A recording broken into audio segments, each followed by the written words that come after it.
मरीज तथा सैंपल का प्रवाह।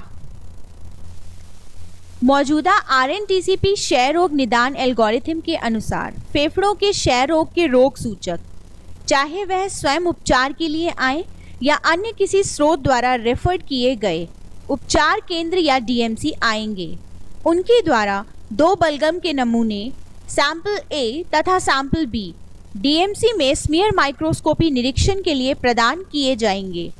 इस स्तर पर पंजीकरण तथा प्रलेखन मौजूदा प्रथाओं के अनुसार ही जारी रहेगा। डीएमसी में लैब टेक्नीशियन द्वारा स्मीयर माइक्रोस्कोपी द्वारा लिए गए नमूनों की जांच की जाएगी। यदि स्मीयर माइक्रोस्कोपी का परिणाम एमटीबी के लिए पॉजिटिव अर्थात धनात्मक आता है तो मरीज डीआरएस के लिए चुना जा सकता है। चुने गए टीयू के प्रत्येक डीएमसी से सभी स्मीयर पॉजिटिव मरीज, चाहे वह पहले से उपचार लिए जा रहे हों या नए पाए गए हैं, डीआरएस में नामांकित किए जाने के लिए पूर्ण रूप से योग्य हैं। यह चुनाव तब तक जारी रहेगा जब तक कि प्रत्येक टीयू से पहले से उपचार लिए जा रहे मरीजों की संख्या 17 तथा नए पाए गए मरीजों की संख्या 27 तक नहीं पहुंच जाती। इसके बाद डीएमसी से एलटी द्वारा एसटीएलएस को टेलीफोन द्वारा सूचित कर मरीज संबंधी सूचना से अवगत कराया जाएगा तथा एसटीएलएस द्वारा इस सूचना को डीआरएस डायरी में अंकित किया जाएगा। इस सूचना की मदद से एसटीएलएस द्वारा इस पूरी प्रक्रिया में मरीज, एलटी तथा एमओटीसी के साथ संयोजन किया जाएगा। इस स्तर पर एसटीएलएस द्वारा सावधानी पूर्वक यह सूचना केवल डीआरएस डायरी में ही अंकित की जाएगी, ना कि डीआरएस रजिस्टर में। तदुपरांत मरीज अपना स्मीयर माइक्रोस्कोपी जांच का परिणाम लेने आएगा तो उस एलटी द्वारा उसे इस सर्वे तथा कुछ अन्य महत्वपूर्ण जांचें जो मरीज द्वारा अन्य दो सैंपल लेते हुए की जाएगी, जैसे डीएसटी के बारे में पर्याप्त जानकारी दी जाएगी तथा मरीज से उसका नाम डीआरएस में नामांकित किए जाने के लिए उसकी इच्छा से भी परिचित हुआ जाएगा। यदि मरीज अपना नाम अंकित कराने के लिए इच्छित है तो एलटी द्वारा उसे सैंपल डी के लिए एक खाली फैल्कन ट्यूब दी जाएगी तथा दी गई निश्चित तारीख पर एमओटीसी के पास सुबह का सैंपल साथ ले जाने के लिए निर्देशित किया जाएगा। इसके साथ ही टीबी यूनिट के पूर्ण पते, एमओटीसी तथा एसटीएलएस से संपर्क संबंधी जानकारी के साथ एक रेफरल स्लिप भी जारी की जाएगी तथा मरीज को उपलब्ध सभी मेडिकल रिकॉर्ड्स के साथ एमओटीसी के पास ले जाने के लिए निर्देशित किया जाएगा। मरीज दी गई निश्चित तारीख पर सुबह के सैंपल, जारी की गई रेफरल स्लिप तथा उपलब्ध मेडिकल रिकॉर्ड्स के साथ एमओटीसी के समक्ष प्रस्तुत होगा। रेफरल स्लिप डॉक्टर के समक्ष प्रस्तुत की जाएगी।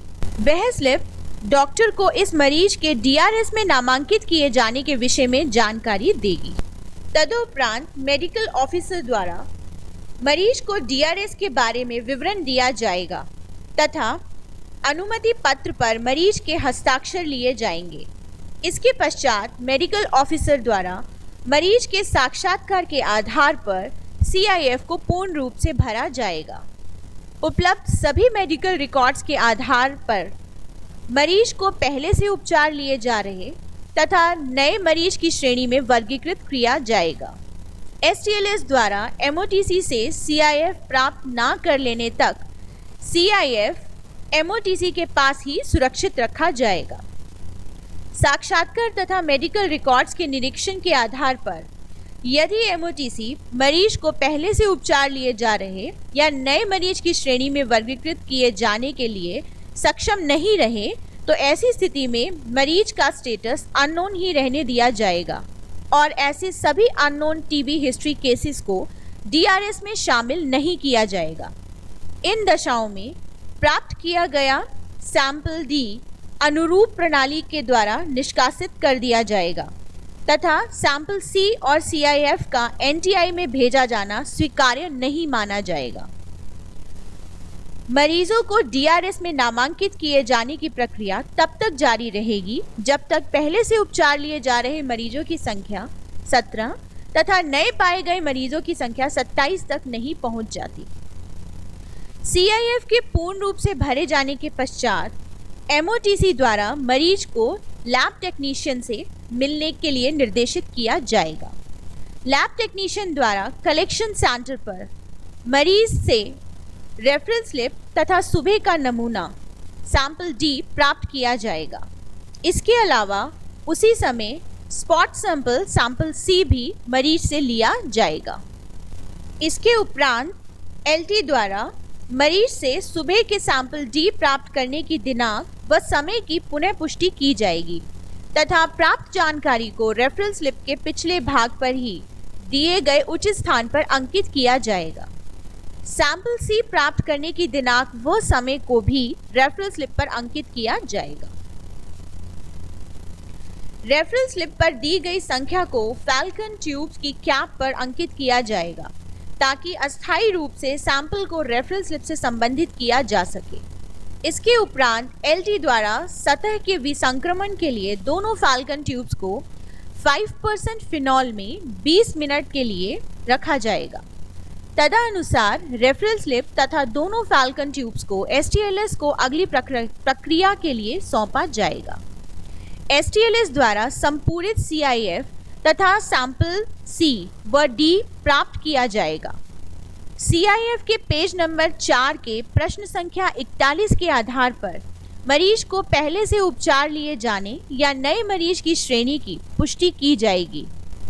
इस वर्गीकरण के आधार पर STLS द्वारा मरीज संबंधित जानकारी को DRS रजिस्टर के उचित भाग में अंकित किया जाएगा तथा सैंपल C तथा सैंपल D के प्राप्त किए जाने की दिनांक व समय को DRS रजिस्टर में उपलब्ध स्टिकर्स पर अंकित किया जाएगा।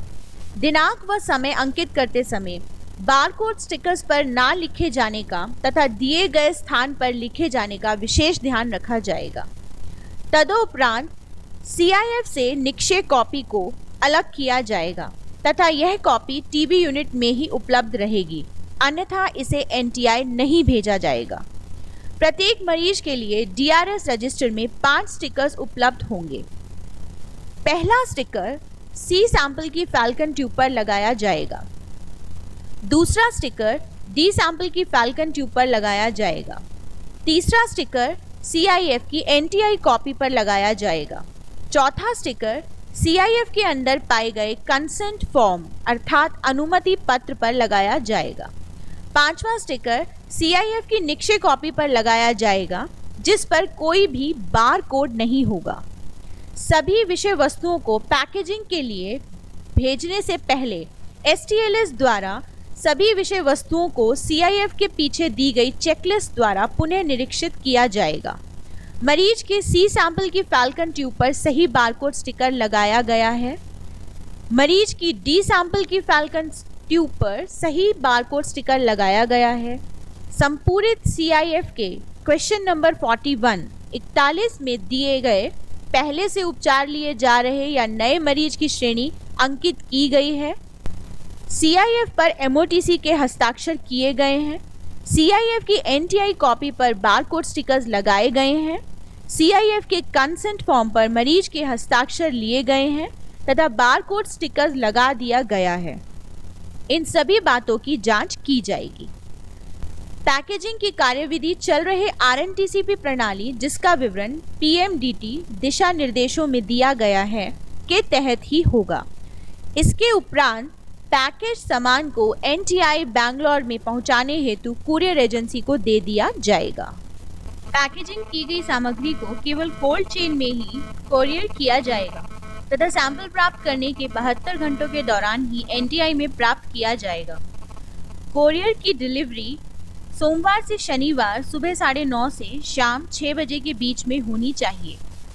STLS द्वारा भेजी गई पैक सामग्री का विवरण तथा कोरियर एजेंसी को दिए जाने की तारीख DRS रजिस्टर में अंकित की जाएगी। यह प्रक्रिया तब तक जारी रहेगी जब तक कि नए पाए गए मरीजों की संख्या 27 तथा पहले से उपचार लिए जा रहे मरीजों की संख्या 17 तक नहीं पहुंच जाती। STLS उपरोक्त कही गई सभी क्रियाओं के लिए उत्तरदायी होगा। MOTC, DTO तथा STO सैंपल्स को सही ढंग व समय से एनटीआई पहुंचाने के लिए पूरी प्रक्रिया को सुनिश्चित करेंगे।